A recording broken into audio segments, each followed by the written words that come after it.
You want to do it again? I did. Yeah, it's not fun. I have to. Put back. All right, let's just, wait. Just wait. Let's see. Are we streaming now? No, put on me. I got to get the introduction. No. Oh, but we're. Yes, we are. It's doing. This is just going. This is going late. Okay. Okay.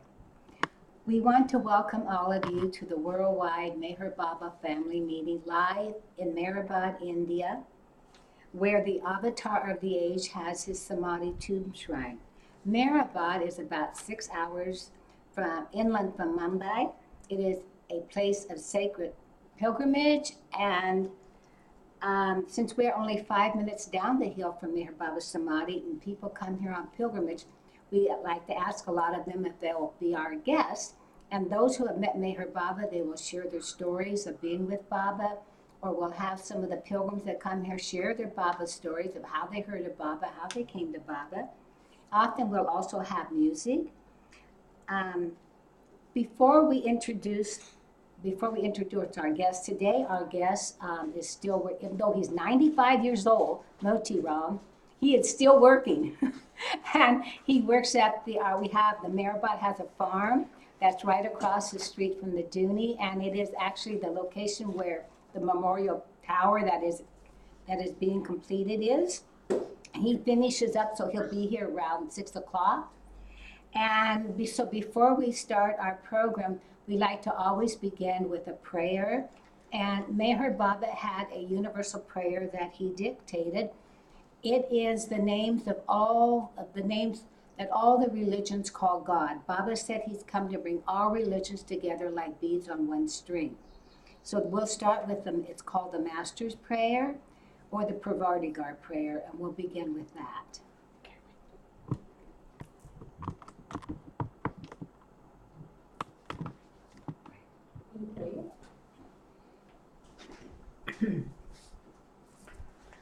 O Pravartigar, the preserver and protector of all, you are without beginning and without end, non-dual, beyond comparison, and none can measure you.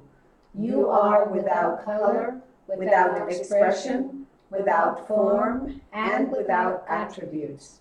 You are unlimited and unfathomable, beyond imagination and conception, eternal and imperishable.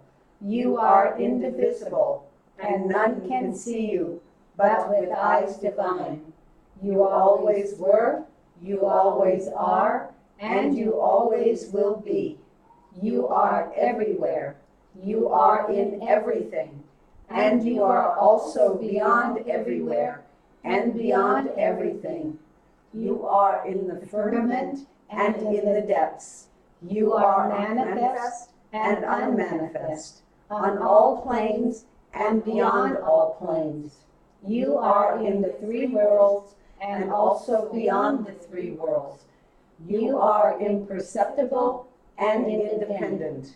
You are the Creator, the Lord of Lords, the knower of all minds and hearts. You are omnipotent and omnipresent.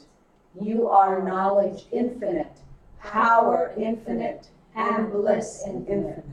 You are the ocean of knowledge, all-knowing, infinitely knowing, the knower of the past, the present, and the future, and you are knowledge itself.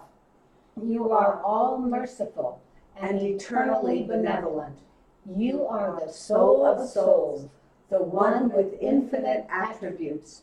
You are the Trinity of truth, knowledge, and bliss. You are the source of truth, the ocean of love.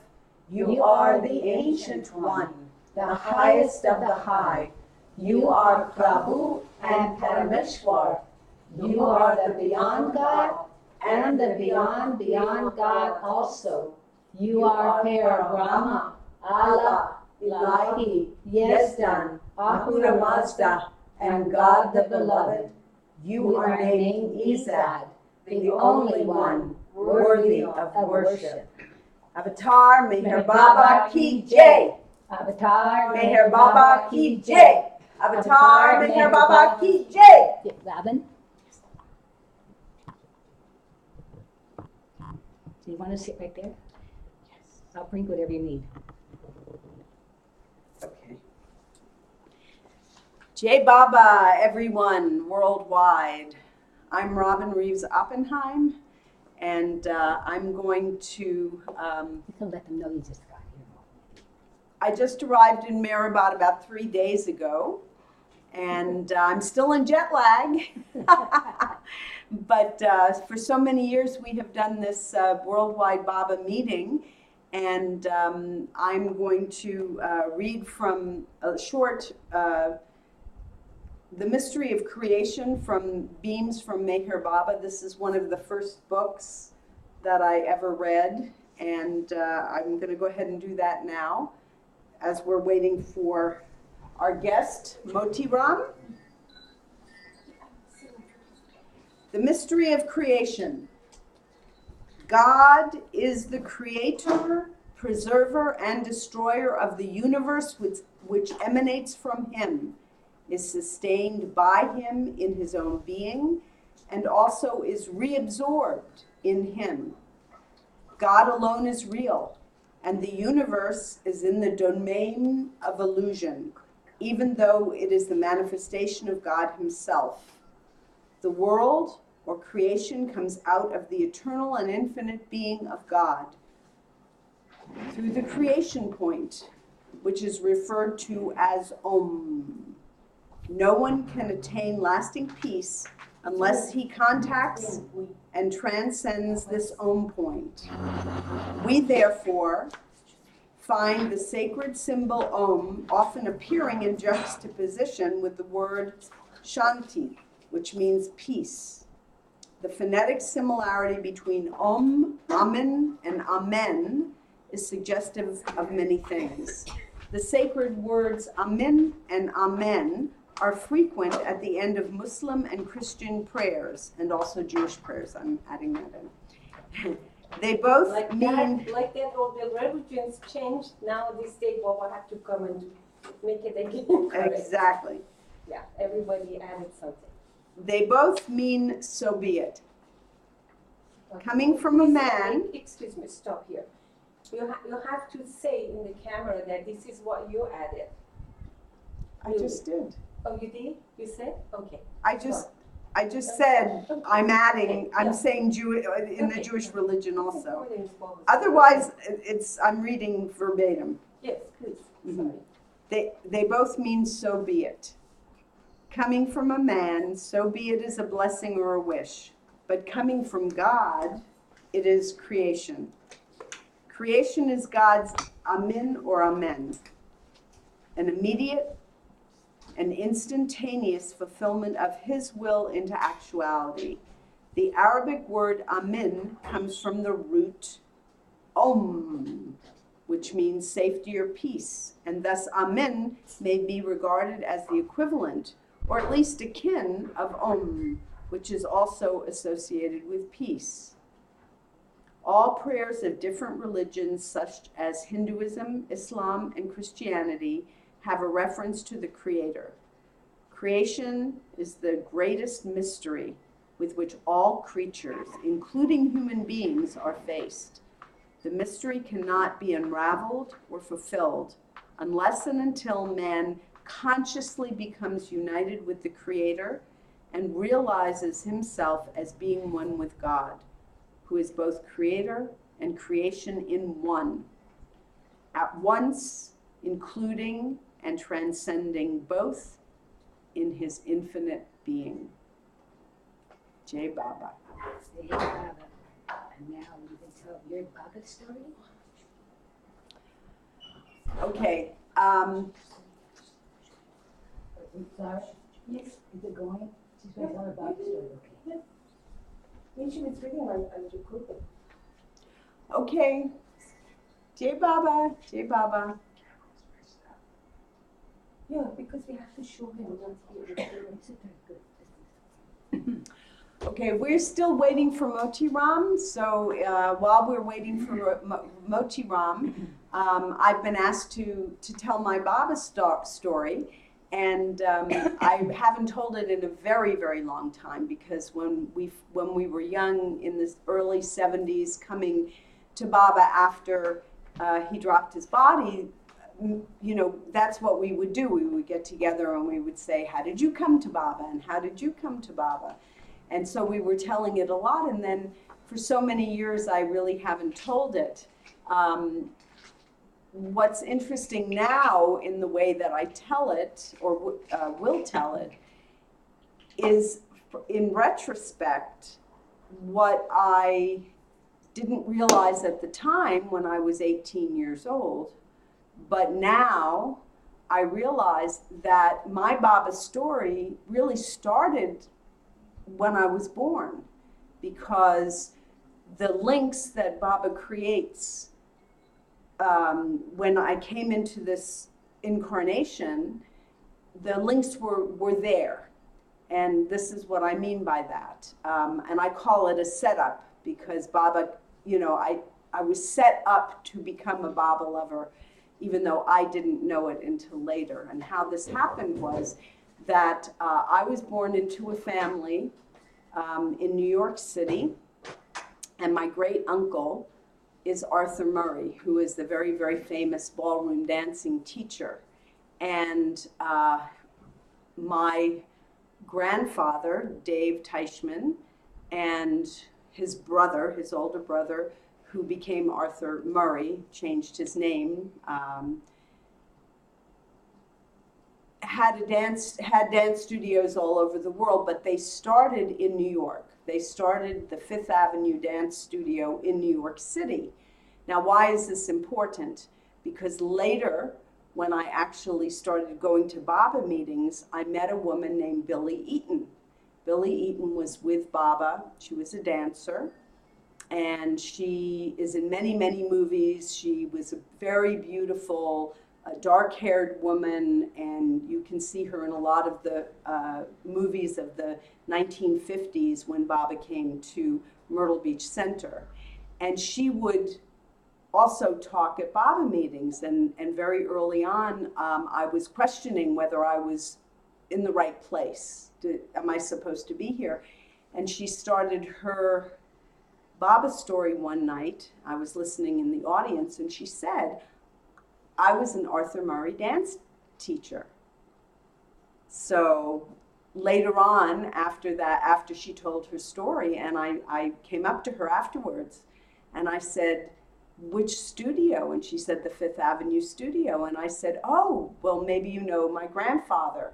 And she said, who's your grandfather? And I said, David Teichman. And she said, oh, Davy, of course I know Davy. And then I knew she knew him, because everyone would call him Davy if you knew him very well. So that was reinforced, you know, my feeling of link to Baba. Another link that happened way before I was born was that my mother was born in 1931. And in 1931, her parents moved to Croton-on-the-Hudson. Now, why is this important? Because in 1931, Baba went to Harmon-on-the-Hudson, which is actually Croton. Croton and Harmon are in the same location. And when you take the train there, you see both names. Croton and Harmon are really essentially the same town. They're neighboring, they're together, neighboring. And so my mother actually was there, incarnated into her physical body as a child, an infant, when Baba was there in Harmon/Croton, New York. So there were those links there way before I was even born. So how did I find out about Meherabad in this lifetime? So my stepfather, when I was growing up, he had this huge bookcase in his bedroom, and it had all kinds of spiritual books in it. It had lots of books on Edgar Cayce. It had Yogananda's autobiography of a yogi. It had Krishnamurti. It did not have Meherabad, but it had all kinds of spiritual books. And when I was 9 and in the 3rd grade, I started getting interested in those books, and I started reading those books. So I found out about reincarnation from reading Edgar Cayce, and I read Yogananda's book and Kahil Gibran and all of those spiritual books when I was young. And also I was a kid who really liked to, well, first of all, I didn't know whether God existed. I didn't say that I didn't believe in God, but I didn't believe in God because to me it shouldn't be a belief. I felt like if God existed, why wouldn't I know? So if many people in the world say they knew that God existed, but I didn't know it. And so what I did was I started going to different churches and different temples, and I grew up in a Jewish family, but I had a friend who was Catholic, so I went to church with her, and I lived in New York City, so I went to the Ramakrishna temple, and I just went to many different kinds of churches and temples and kind of looking, and I didn't realize myself that I was seeking anything. I mean, I just was one of those people who felt like I need to know from my own experience. And then as a teenager, I went, in the 60s, everybody started experimenting with marijuana and LSD, and I was in high school during that time. And so everybody knew the name of Timothy Leary, and we knew all of that. And that was something that we had to pass through. We went through that. And then when I got into college, my freshman year, I was at Fairleigh Dickinson University, and I went to my English class, and my professor was a man named Bruce Hoffman. And some of you may know Bruce Hoffman because he was one of the very early young Baba followers in New York. He was the same age as the Luck brothers, Irwin and Eddie Luck, and Lee Adams and Bruce Hoffman. They were kind of the young hippie people at the time. And he was my English professor. And what he did was he would be saying something about English, and I would sit in the front row so I wouldn't fall asleep. I wanted to just make sure that I wasn't getting bored or tired or anything. And he would turn to me and he would say some very spiritual thing that I couldn't understand. And then he would go back to teaching English on the board, So he would talk to the class, and then he'd look at me, and he'd say something about the universe, something about spiritual things, And I just felt like he's talking to me. Why is he talking to me? So, and the thing with Bruce is he was very cute. He had an afro, and he was very good looking. And he was about 13 years older than me, so I had a crush on him at the time. And so one day, he said to me, this had to have been maybe in October or November of 1972. No, 1970, I'm sorry. 1970 is when I graduated high school in May of 1970, and I started my first year in college in September of 1970. So this had to have been maybe October, November, And he said to me, Robin, I want you to see me after class. So I'm thinking, oh, what does he want? He's asking me to come see him after class. And I'm thinking, oh, what does he want? You were 18 years like that? I was 18 years old, yes. And I had a crush on him. He was so... And then she was so beautiful, girl. Beautiful. I saw your photo. It was so beautiful. So what he did was he was very, very like secretive. So he said, "Give me your hand." So I put my hand out. He put a little piece of paper and he wrapped my hand and he said, "Now don't tell anyone." And I'm thinking, oh, he's gonna ask me out on a date. Oh, I didn't know what this was.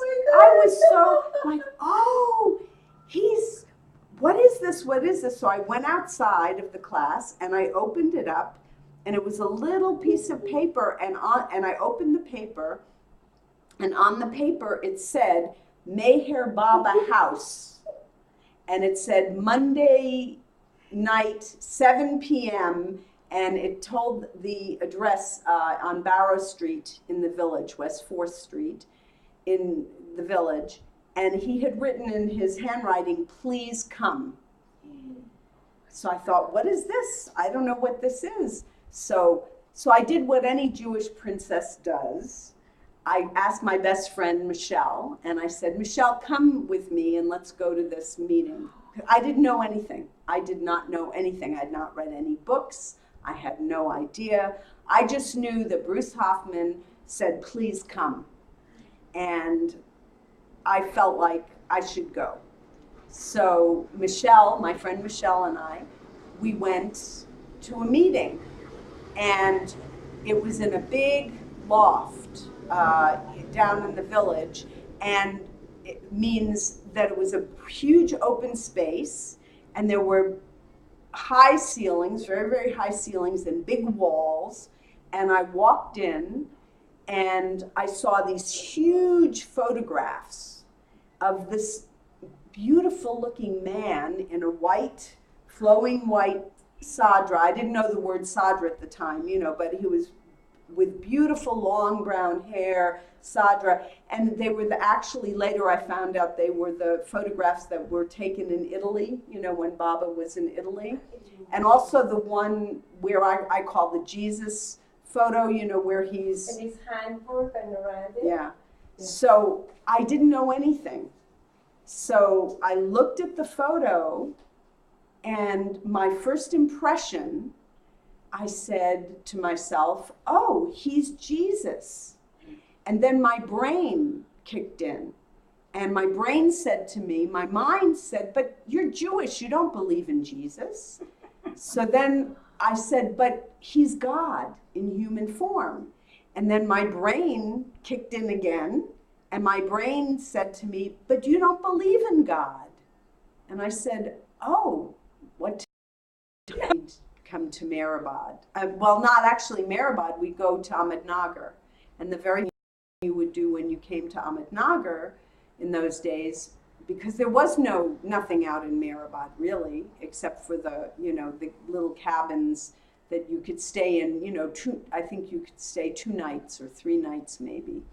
3 nights. 4, maybe 4. I don't know if it was that many, but anyway, so we went to the trust office and met Adi Kairani, and we would have to go and register at the police station, and we would stay at the Dowlett Lodge and go to the Baba meetings at the Baba Center, in the trust compound. And You want to explain what a paper taxi is? paper taxi is a little car that actually delivers the newspapers. So they're full of newspapers, and you pay a small fee, not a lot, to sit and go along for the ride. So they were coming from Pune to Ahmednagar to deliver papers, about a 2.5-hour drive. So that's what we did. And it was, not the most comfortable thing. You're sitting with a lot of papers, but it was an inexpensive way. And you didn't have to go by the ST bus, which we did one time, and that was very scary. They drive very fast, and they bring animals on. Some woman had a chicken on the bus in her lap and everything, and there was no lights, and it was kind of a scary thing, but we did it. In those days, it was an adventure. So the highlight of that trip was that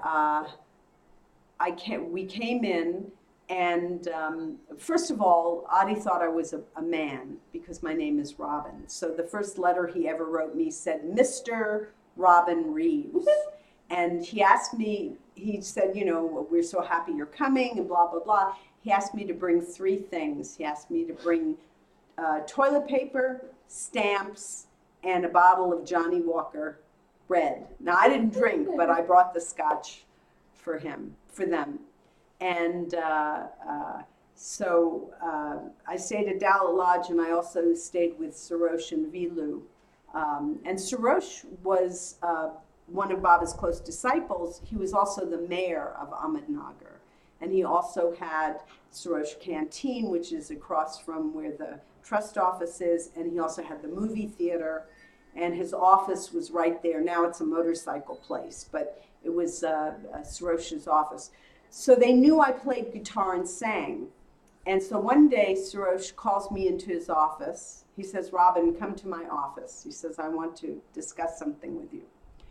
So I go into his office, and he said, Robin, for Amartithi celebration, we're having 3 Western people perform. He said, we would like you to perform for Baba's Amartithi. And he said, and we have 2 other Western people. And he said, and one of them is someone called Pete Townsend.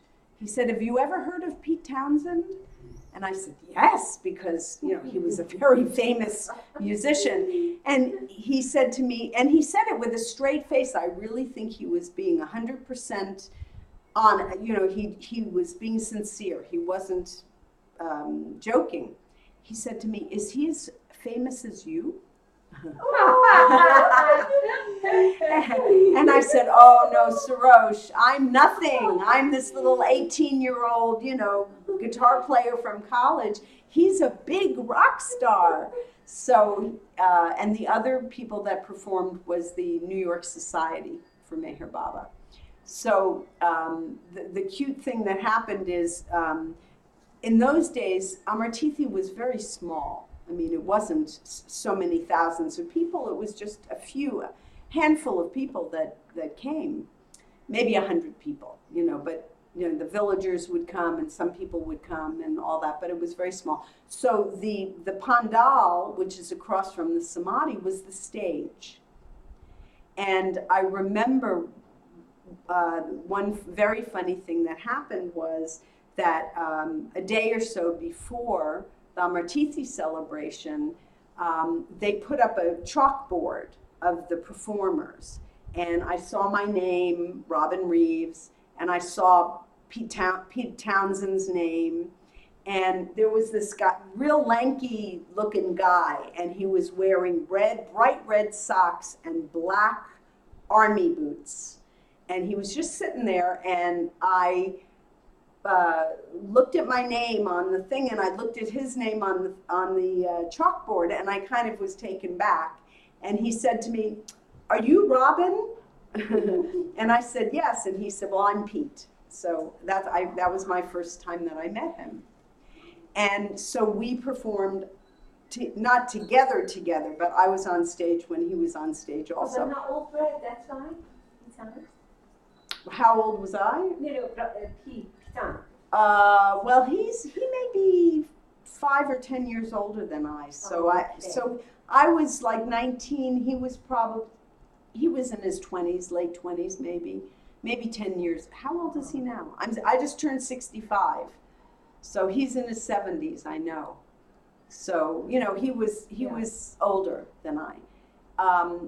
Which was very interesting because we had interesting karma like that, because I performed in 72 when he performed, and then again in 76 when I came back. We also performed the same Amartithi. We're in the movie together, you know, that Godman movie. And the other thing is, when he came to Myrtle Beach, I was living in Myrtle Beach. So when he came to Myrtle Beach Center, I was there. There you were. And also I moved to London in 1972. I went from 72 to 74 to go to drama college. And at that time I lived for several months with Baba's brother Adi and Franny and Shireen, the daughter. And Dara and Amrit were also there, and she was pregnant at the time. So I lived there for a couple of months, and then I moved out to my own place later on. So and Pete Townsend was we were having meetings in Eccleston Square. He was looking for Oceanic. He was looking for a place for Oceanic. So I knew him, at that time also.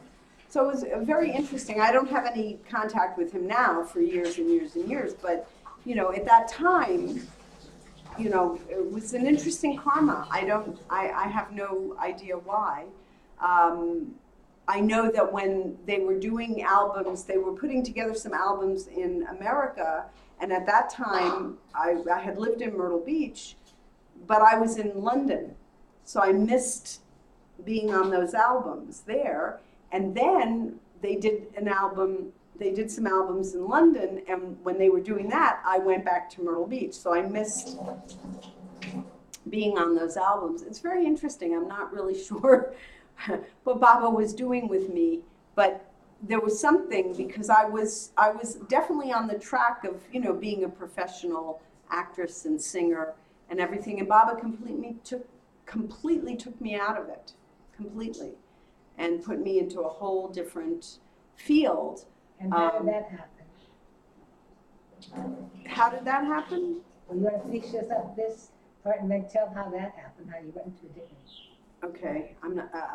Anyway, so just my trips to India in the beginning, and how intimate it was, and how we all kind of were connected together, and it was a very much of a family feeling, and how different Mandali would say different things to people. So we don't always know what they mean, but some things that were said, I always felt very close to certain Baba families in India and everything, and who knows what they mean. I lived in Myrtle Beach. I was very close to Kitty and Elizabeth at the time. Then I moved to London, and when I moved to London, I was very close to the people, the Mandali, Baba's brother and that family, and also Fred Marks was still alive, Delia de Leon was still alive. So a lot of these people all over the world, I met either here in India, I met in London, the Hopkinsons, I knew them, of course, Bill LePage, I knew from early on. So it just seemed like when we, in those days, there were a lot of people that we knew, that we came in contact with, and some that we knew, very well, and some that we didn't know quite as well. So that's a very interesting thing. What was De Leon like? What was she like? She had a very dry sense of humor. She was very funny, and she was very, she was an actress, and she was very, she was formal but informal. She wasn't so much of a touchy-feely person, but neither was Elizabeth Patterson. But Elizabeth Patterson had a very soft side, a very cute, soft side that at least I saw. She showed me. But she was very businesslike, and Delia was very charming and very. She had, knew how to have that gracious and public and everything. But I personally, even though I knew her, I didn't really get to see her vulnerable side so much. I didn't. But Frankie lived in the condo right underneath her and had a very, very close relationship with her for a number of years, so I'm sure she saw another side that I didn't see. Frankie Tacker, who was married to Johnny Linden, they divorced, so I don't know where she is now. But so okay, so you asked me a question. Yeah, so you were on a track to be a professional singer and actress. And Yeah. then you said all of a sudden Baba sent you in a different direction. What happened? Yeah. Well, growing up in my family, there were two sides. So my mother's side was the performers. My grandmother was an artist, a painter. So You there was. mentioned that your grandmother was a very famous painter, didn't you? Yes, well, famous in art, in the art world. I don't know that, the public really knew, and she never felt she was famous enough because she was always comparing herself to Arthur Murray, who, by the way, his real name is Moishe Teichman. So that's a whole story in itself. But my grandmother is Sabina Teichman, and what's very interesting about her was that she had a very spiritual side, but she was kind of a kooky. She was very bohemian, and she was commissioned by the Pope to do a painting for the Vatican Museum. So she has a painting in the Vatican Museum, and she was the only living female artist that, at the time. Now she's deceased. So she has some paintings in some of the Department of State around in different countries, and she's in different museums and things like that. But in her lifetime, she never felt that she was really famous or well known or anything. She just painted and painted and painted and had these beautiful, beautiful paintings. Now after her death, more paintings are around. I have one that I'm going to bring to Meherabad and put in my house.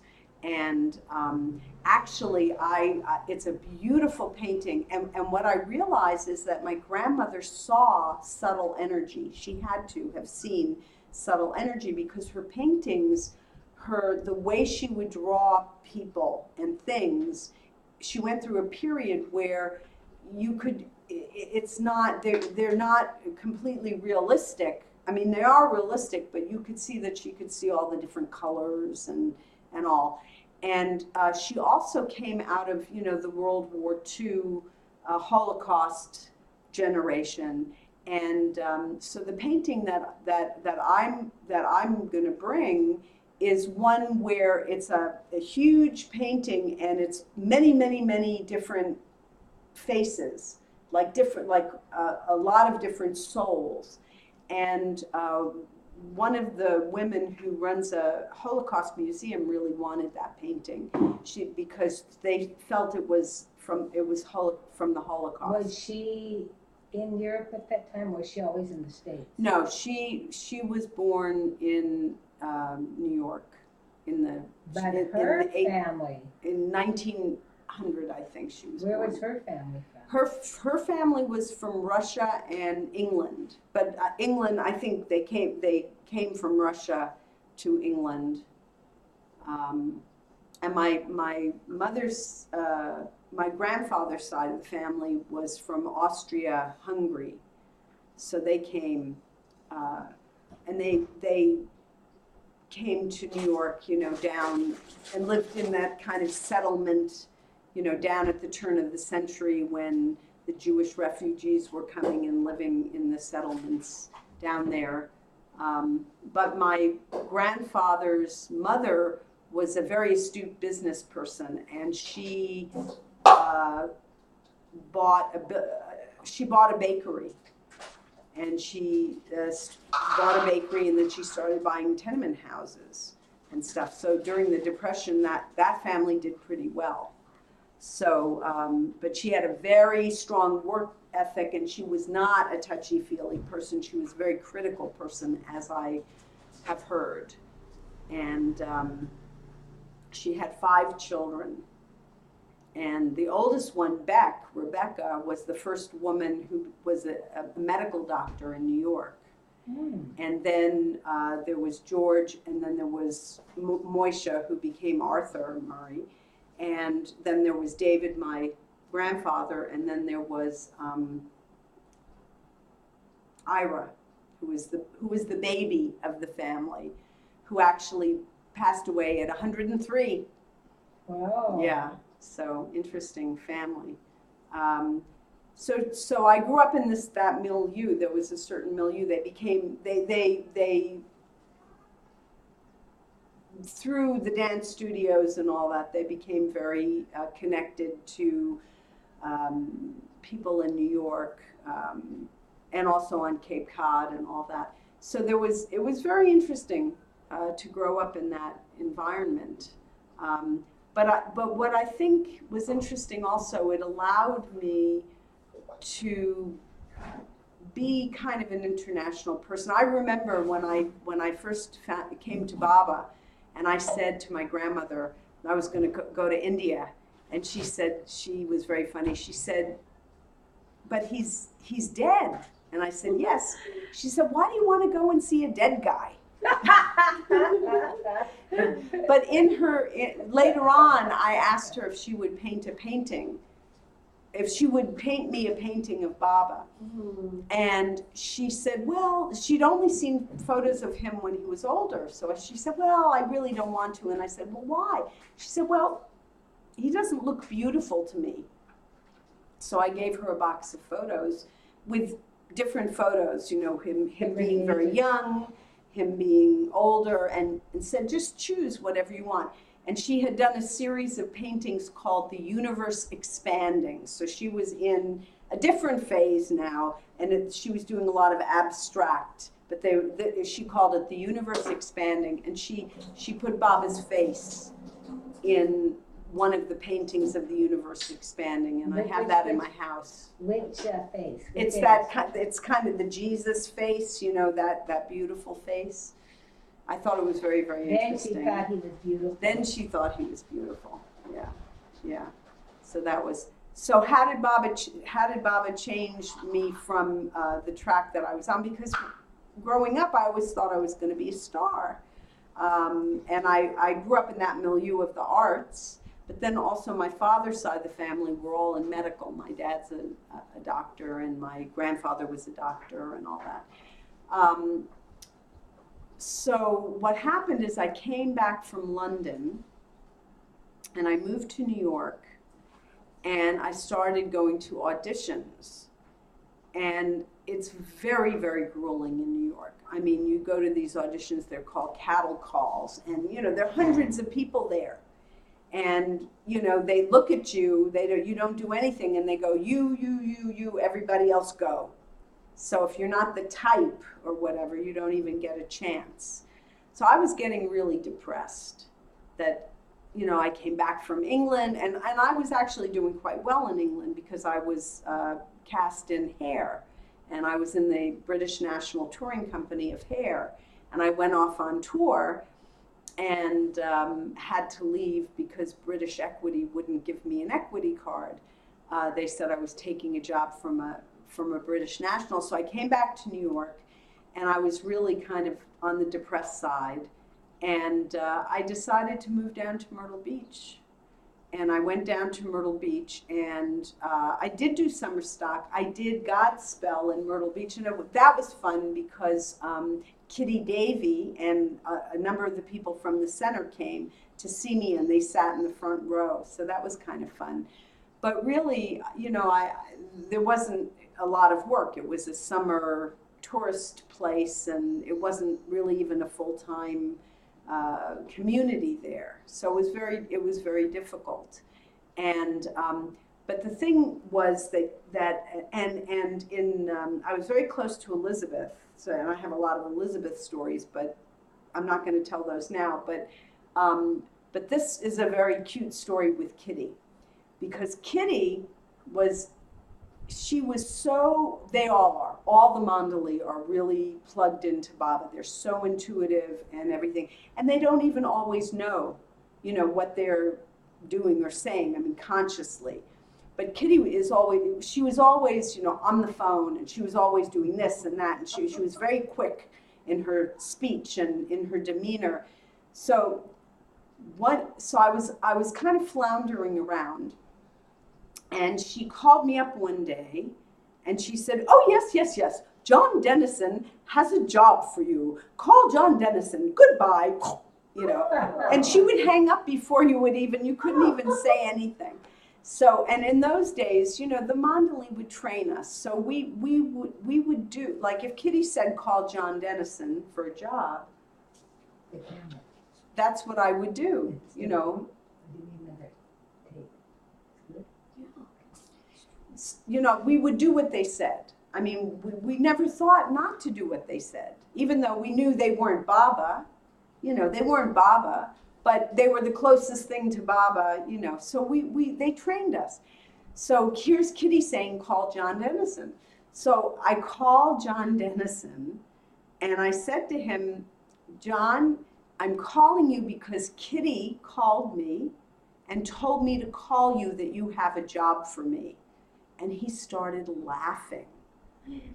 He was laughing, and I said, what? You know, I got a little embarrassed. I said, why are you laughing? He said, Robin, do you know what I do? I said, no.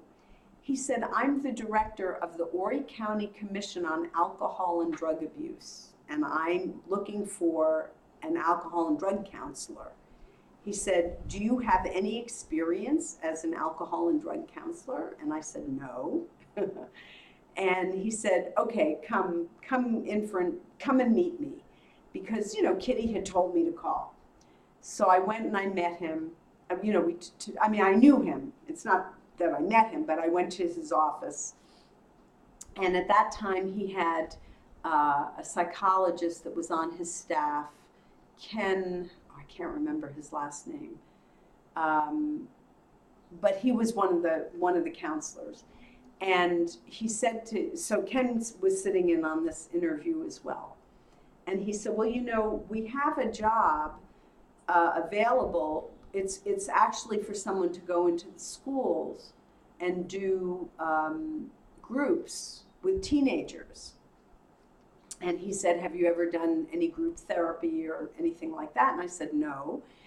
I said, but I'm in the theater, and in the theater in the 70s, there was a whole movement, you know, with the living stage and improvisational drama and doing group exercises, doing Zen moving meditations, and combining spirituality with theater. That was kind of what was going on, the Gestalt therapy and spiritual theater. So living stage, you know, there was a whole stuff going on in theater at that time. So I did have some experience with that, because one of the things that Elizabeth told me when I lived in Myrtle Beach was that my job on the center, when I went to I went to her once to ask for a job, and she laughed at me. She said, well, what would you do on the center? I said, well, you know, I clean the toilets. And she said, no. She laughed at me. She said, you have a job on the center. I said, what's that? She said, you do the plays on the center. And at that time, I was married to Lee Adams, and he directed, and so I did write a lot of the scripts, and we both, you know, he directed, and I kind of also enacted in the plays. So I did have that background. I did have that experience. So I said to Ken and to John Dennison, I could do that. So Ken invited me to come to Myrtle Beach High School to do a group with him. And I actually went into that group and did a lot of theater exercises with them, with sound and movement and passing, you know, making a ball and passing the ball, doing improvisational stuff with them. And he liked what I did, so they hired me. So they hired me as an alcohol and drug counselor.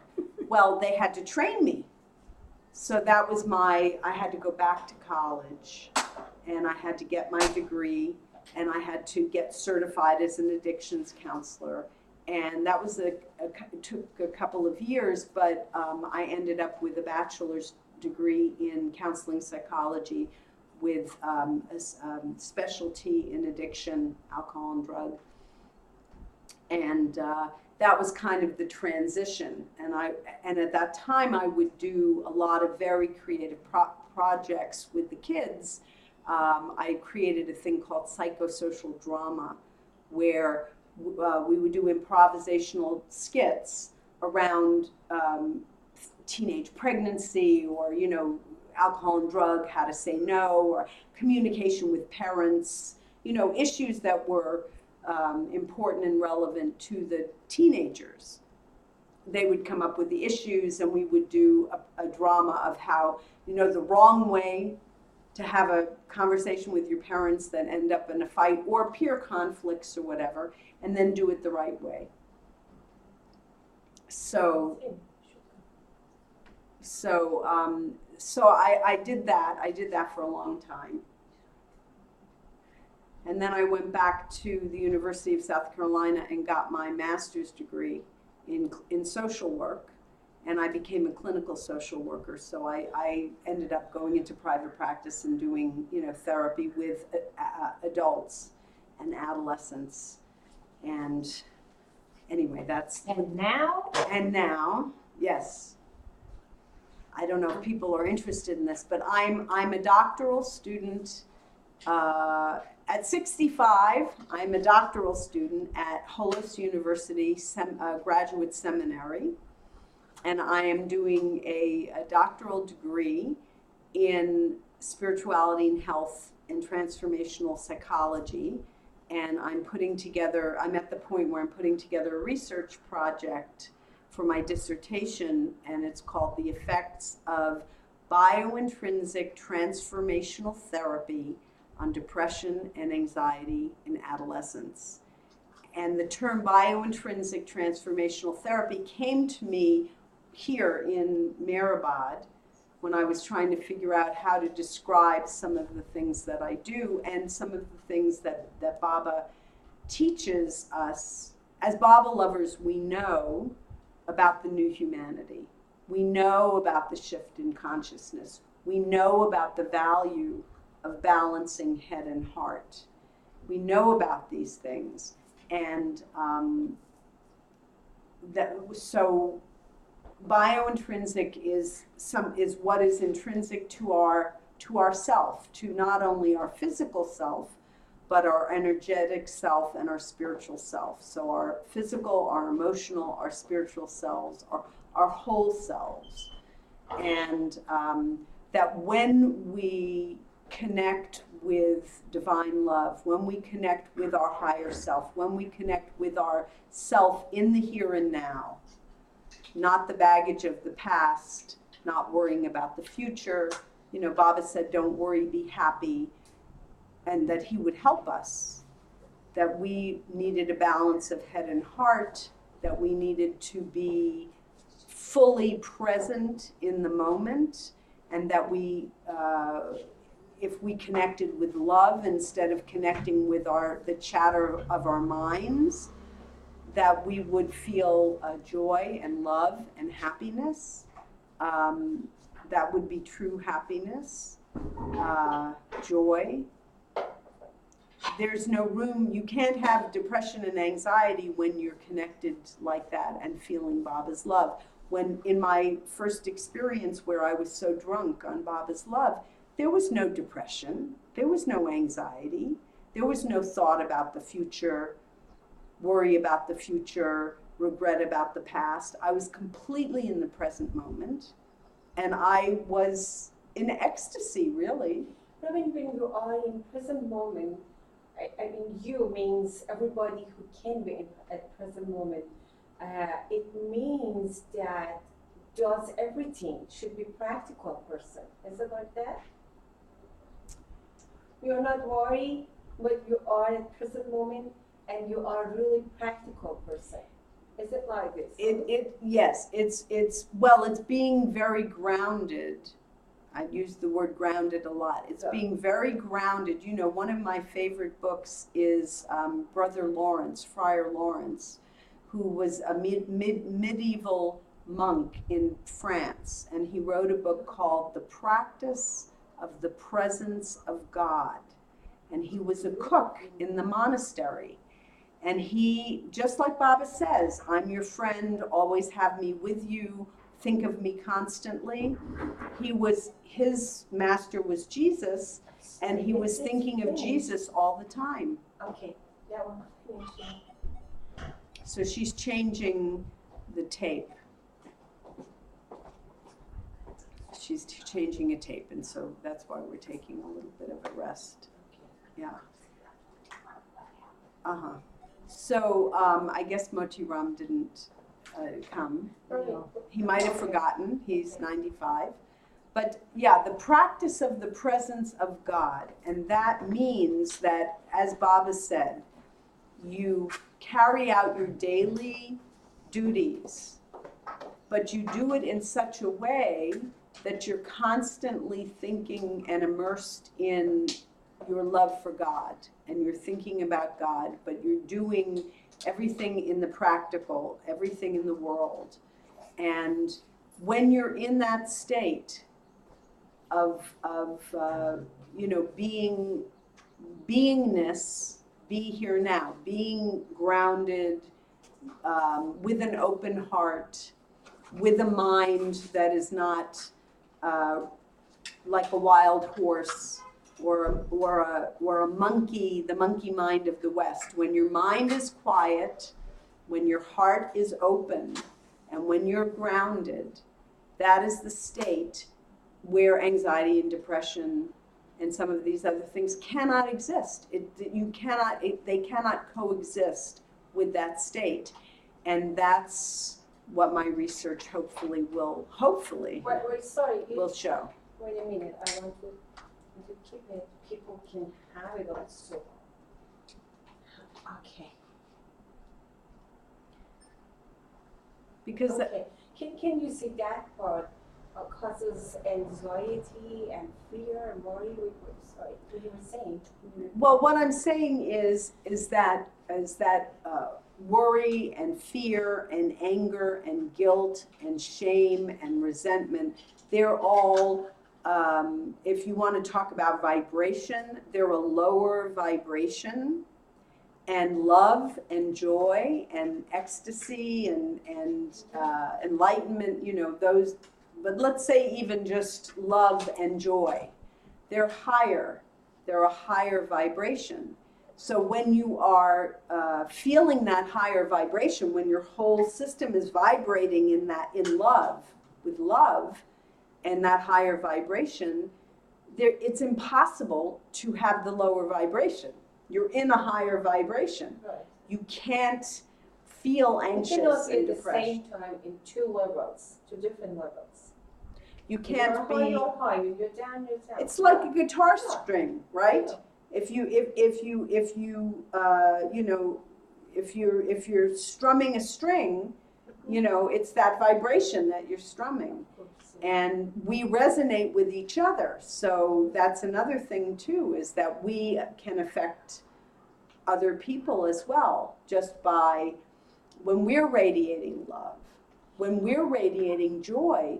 And what was so wonderful about being with the Mandali, this is what I learned in my life from being with the Mandali, is that no matter what was happening externally, if they were suffering or whatever they were going through, they radiated love to such an extent that you felt love.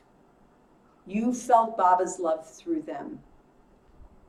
And because they were feeling so much love and radiating that vibration, that love, you also started vibrating in that same way. It's the same thing with, it traditionally in spiritual writing and all that, you sit at the feet of a master. Why? Why do we sit at the feet of the master? Because we want to be in the atmosphere. We want to be in that vibration. We want to be in that orb of love and joy. And when you're in it, it brings your vibration up to that level. Then when you go away from it, if you don't have the strategies to find it internally within yourself, that love, you go back to the old, the mind kicks in. The mind kicks in, you start thinking, you start worrying, You know, all anxiety, fear, worry, anger, all of that starts with a thought. It's all the mind. It's all the realm of the mind. And it starts with a thought, and you think this thought, and the thought creates a feeling, and the feeling creates a chemical in your body, and it only goes for 90 seconds. So if you're feeling a feeling more than 90 seconds, it's because you're thinking that same thought over and over and over again. And Baba, at least this is my experience with Meher Baba, and being around the Mandali as well, is that, and this is what Erich would tell us. He would say, you know, you can't not get angry. Something happens, it triggers you, you get angry. He said, so get angry. He said, but don't be angry. Meaning, you get angry, you get it out of your system, you let it go through you, and then it's finished. You don't stay there. Yeah. And That's really so what's interesting now is that I think in the realm of psychology and social work and, you know, therapy, psychotherapy and everything, that the Western psychology and the Eastern understanding of consciousness is coming together, and has been for quite a long time. And now people are understanding, so they're combining therapy. Some people combine therapy with yoga. Some people combine therapy with you know, certain kinds of energy things, tapping meridians, and you know, different strategies. But they're understanding that Western psychology is a part of our who we are, you know, our ego, but it's not the totality of it. And in order to actually transform and heal, if you really want to heal, you have to go beyond that. You have to go beyond Western psychology. You have to go beyond the left brain of your mind. You've got to go beyond that, because the transformation happens when you really have that experience. What happened to me when I saw Baba's photo, you know, saw Baba's photo, and then at the Baba's birthday, where I had that feeling of love, that changed me. In that one several hours, I don't even know how long it was, maybe 3 hours, it completely changed my life, because I really experienced Baba's love. It changed me. I didn't have to struggle with drugs after that. I was completely clean and had no desire. I knew I was connected to Baba, and not that I don't struggle with things every day. Of course, yeah, I'm a human being. Of course, you know, I mean, I might go outside and hear that, you know, my child is in a car accident, or, you know, somebody gets me angry. I mean, I'm a human being. I have feelings, and I get triggered, and my mind starts going. But I know what it feels like to be in that state of love and appreciation and gratitude and joy, and, you know, being with Baba in that way. I know what that feels like, so I can go back to it. And the more you go back to it, the more time you spend going to that place, that becomes your baseline. And if we're healthy, we have resiliency. Means we are spiritual beings that are meant to be in that state of love and joy. And then you have a trauma, something happens, and then you go into fight or flight, you know, and you get all the adrenaline, and you start getting either anxious, or you run away, or you do something. Your heart rhythm goes fast, and your body, your whole system changes. but then we're meant to go back. The resiliency is to go back to the state of ease, that state of love, that state of joy, that state of relaxation, that state of I'm in the universe and I'm, kind of one with the universe, kind of in the flow, so to speak. We're designed to go back to that state.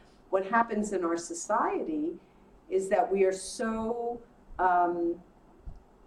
busy with external things, and so many traumas are happening one after the other, and our society, there's so many distractions that we stay in that state of fight or flight, on edge, in trauma all the time. And we lose the resiliency to go back to the state of being in Baba's love, with your heart open, your mind calm, and your energy flowing, and grounded, and being grounding.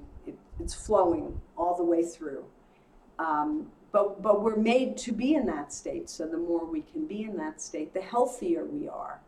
Illness, disease.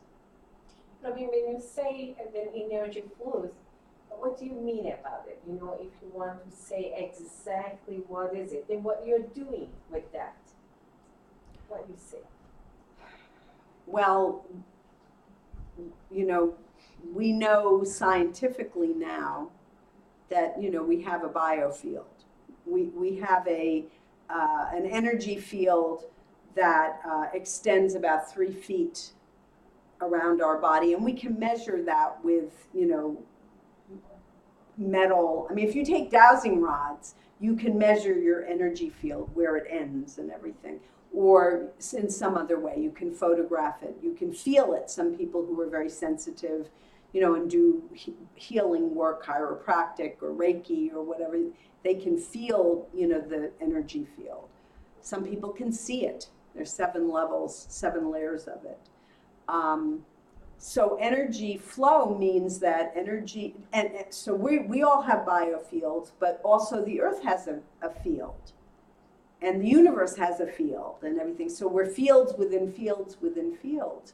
And in the flow means that we're allowing the energy comes in, and again, if you want to use the chakra system as a model, okay?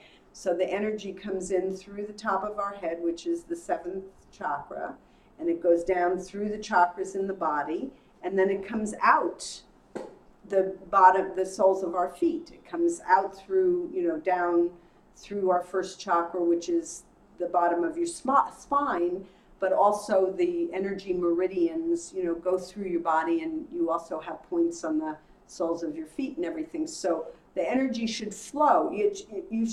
It's like a cocoon that you have. Your field is like a cocoon, and the energy flows down, through, and around you. And that field connects to the larger field also.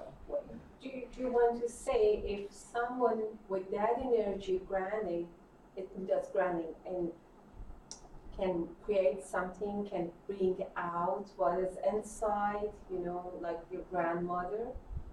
It was like a kind of grounding she did, because what she had inside, then she could bring it out. But I think people who cannot do that, not grounded people, then even they get whatever, what the precious things they get, they cannot bring it out. They cannot manifest it. They cannot do anything. Right? It's interesting, when I'm in Meherabad and I have duties, and people ask me, what do you do in Meherabad? Zara asked me a question and then she leaves. Anyway, she asked, what do you do in Meherabad? My people that I know, my professional friends, my other friends, and I say I do a lot of cleaning, because we do